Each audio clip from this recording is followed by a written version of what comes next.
Assalamualaikum warahmatullahi wabarakatuh. Perkenalkan, nama saya Herawati. Saya mahasiswa dari STI Al-Masturiah. Saya mengambil jurusan Komunikasi dan Penyiaran Islam. Alhamdulillah, pada kesempatan ini saya akan memaparkan contoh skripsi dan jurnal dengan tema metode dakwah. Yang pertama, saya mengambil contoh dari Muhammad Yaman Sabtori dengan tema metode dakwah Thariqah Qadiriyah wa Naqsabandiyah. Tahun terbit pada tahun 2019 di Desa Kumpai. Kemudian Muhammad Yaman ini mengambil pendekatan dengan pendekatan kualitatif. Nah, adapun hasil dari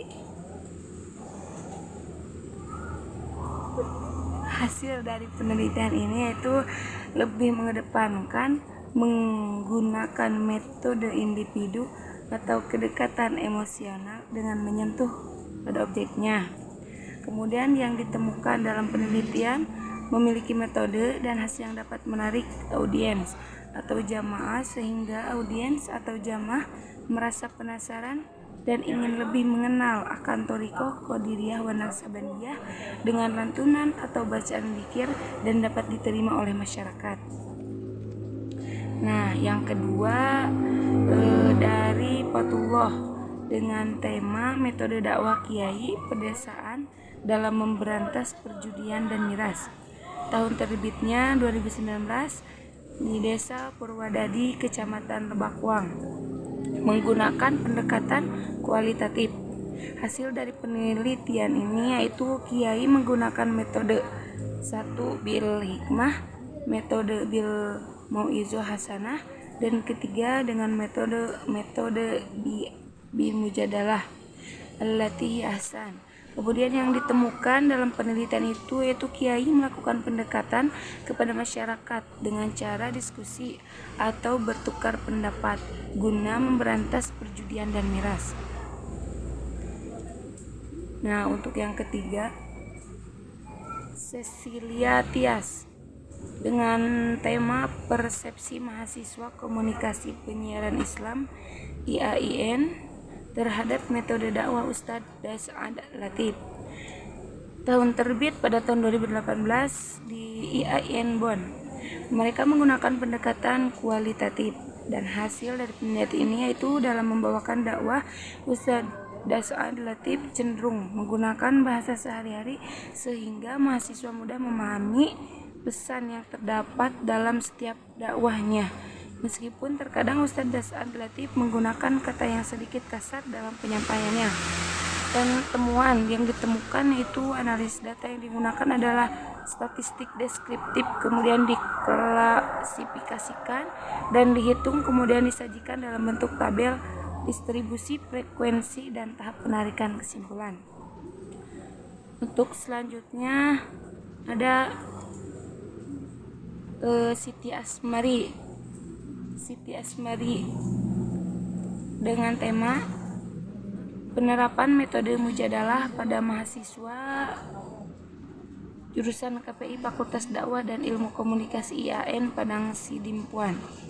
Tahun terbit pada tahun 2017 di IAIN Padang Sari Dimpuan menggunakan pendekatan kualitatif. Hasil dari penelitian ini yaitu hanya sebagian kecil mahasiswa jurusan KPI Fakultas Dakwah dan Ilmu Komunikasi IAIN Padang Sidimpuan yang mengetahui tentang bagaimana pemahaman mahasiswa jurusan dakwah dan ilmu komunikasi tentang metode mujadalah dan bagaimana penerapan metode mujadalah. Yang selanjutnya Iman Nurzaman mengambil tema dengan metode dakwah Ki Haji Asna'i dalam meningkatkan kualitas keberagaman terhadap masyarakat pedesaan.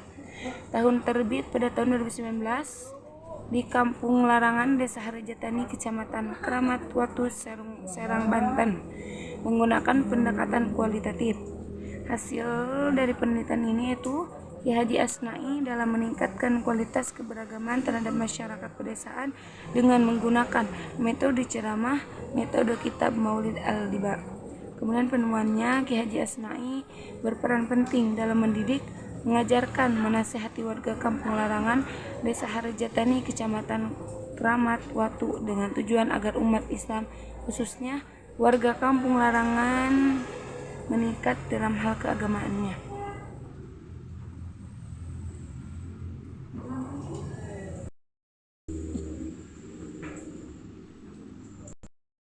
Setelah saya memaparkan beberapa skripsi tadi, sekarang saya akan memaparkan jurnal. Saya mengambil contoh dari Muhammad Farhan Tamimi dengan tema pola metode dakwah pada era disrupsi. Terbit pada tahun 2019 di STI Persis Bandung dan menggunakan pendekatan kualitatif. Hasil dari penelitian ini adalah terlebih kepada mahasiswa STI Persis Bandung yang memang fokus melakukan dakwah digital dari semua program studi yang ada di STI Persis Bandung. Kemudian temuannya yaitu kegiatan dakwah pada era disrupsi mampu menjadi counter dari dampak negatif lain di era disrupsi. Kemudian yang kedua, saya mengambil dari Rifah Yeni Gustia Intan Khairo Nabila Azizah dengan tema Fitrah Personal Kompetens Mahasiswa Komunikasi Penyiaran Islam terhadap Media Dakwah di YouTube. Tahun terbit 2018 di UIN Imam Bonjol. Menggunakan pendekatan kualitatif.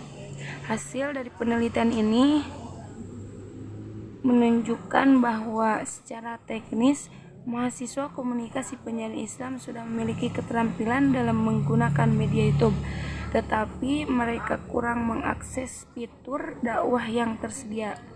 Kedua, pada pemahaman kritis, mahasiswa komunikasi penyiaran Islam aktif menganalisis akun-akun di media YouTube dan mampu menilai akun mana yang layak untuk ditiru seumur hidup. Yang ketiga, pada tahap kompetensi sosial, mahasiswa komunikasi penyiaran Islam sendiri belum tergerak untuk menyebarkan dakwah melalui YouTube. Kemudian hasil yang ditemukan. Penemuan dalam penelitian ini, kompetensi pribadi terdiri dari keterampilan teknis, pemahaman kritis, dan kompetensi sosial. Selanjutnya saya mengambil dari Matono Ningsih dengan tema kemanfaatan media sosial Facebook sebagai media dakwah pada mahasiswa. Tahun terbit pada tahun 2019 Universitas Muhammadiyah Mataram menggunakan pendekatan kualitatif. Hasil dari penemuan ini adalah mahasiswa KPI juga memanfaatkan Facebook untuk kegiatan lainnya seperti melakukan komunikasi dan silaturahim dengan teman lama, baru, kerabat, dan keluarga. Namun lebih banyak mahasiswa KPI angkatan 2019 yang rutin membuat dan menyebarkan pesan dakwah di media sosial Facebook, lalu sisanya hanya sesekali saja. Dan konten-konten dakwah yang disebarkan oleh mahasiswa KPI berupa akidah, muamalah, sholat, sholawat, menuntut ilmu, cara menutup aurat bagi wanita, dan lain-lain dalam bentuk tulisan, gambar, dan video. Untuk yang keempat, Saripudin Ahmad mengambil tema Instagram sebagai media dakwah. Tahun terbit 2017 di IAIN Salatiga menggunakan pendekatan kualitatif. Hasil dari penelitian ini itu menunjukkan bahwa Instagram sebagai media dakwah bagi mahasiswa KPIAN adalah sebagai media promosi dan mencari informasi, menambah pengetahuan, dan mengikuti berbagai akun Instagram yang bermanfaat. Media dakwah sangat memudahkan viewer berinteraksi dengan pendakwah, memposting konten-konten bertemakan dakwah, mengunggah konten-konten yang berfaedah, membagikan video dakwah maupun sholawat, dan menonton video ceramah para ustadz serta bisa diakses dimanapun dan siapapun. Untuk selanjutnya yaitu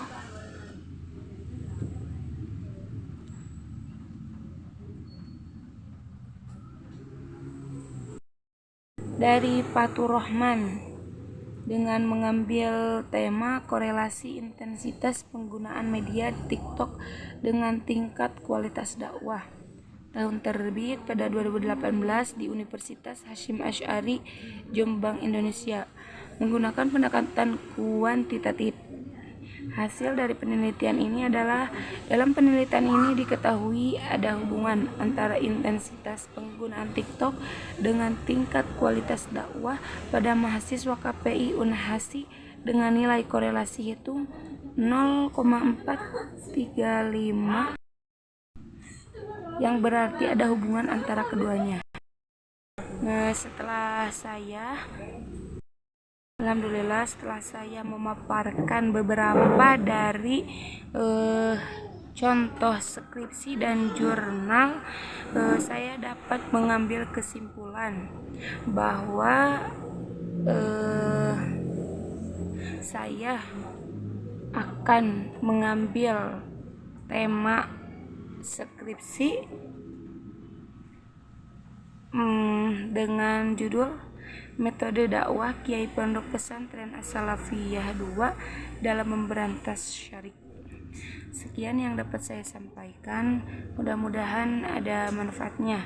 Mohon maaf apabila ada kesalahan dalam kata ataupun. Assalamualaikum warahmatullahi wabarakatuh.